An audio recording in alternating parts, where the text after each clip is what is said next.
Central Education Minister Ramesh Pokhriyal Nishank resigns ahead of Union Cabinet reshuffle. Pokhriyal is BJP's Lok Sabha MP from Haridwar. He has been unwell ever since he tested positive for COVID-19 in May and recently spent almost a month in All India Institute of Medical Sciences, AIIMS, Delhi, due to post-COVID complications. His ill health is not the only reason behind his removal, according to sources. Education Minister Ramesh Pokhriyal resigned today Wednesday afternoon.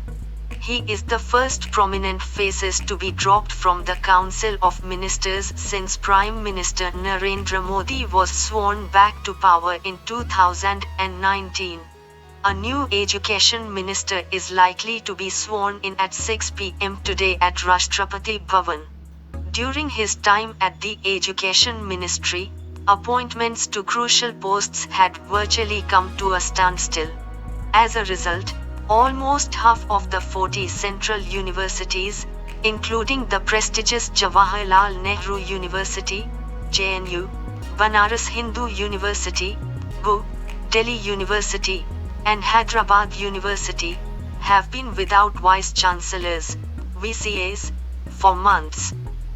Similarly, 5 IITs, in Patna, Bhubaneswar, Delhi, Indore, Mandi, don't have full-time directors, and another 8 IITs in Gandhinagar, Roorkee, Mandi, Delhi, Bombay, Roper, Tirupati, and Goa, are without chairpersons for their respective board of governors. This has affected decision-making in top higher education institutions, especially amidst the pandemic and when the centre has embarked onto its ambitious new education policy, NEP. The biggest highlight of Nishank's term was the announcement of the new NEP, for which the bulk of the work was completed during his predecessor, Prakash Javakar's time. However, since the announcement, the on-ground implementation of the policy has been slow. A budget cut for school education is also partially responsible for this.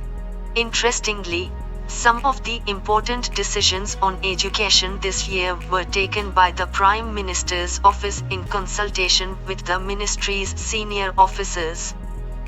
The decision to cancel Class 10 and Class 12 CBSE board examination was taken by the PM, even though Pokhriyal favored conducting the examination.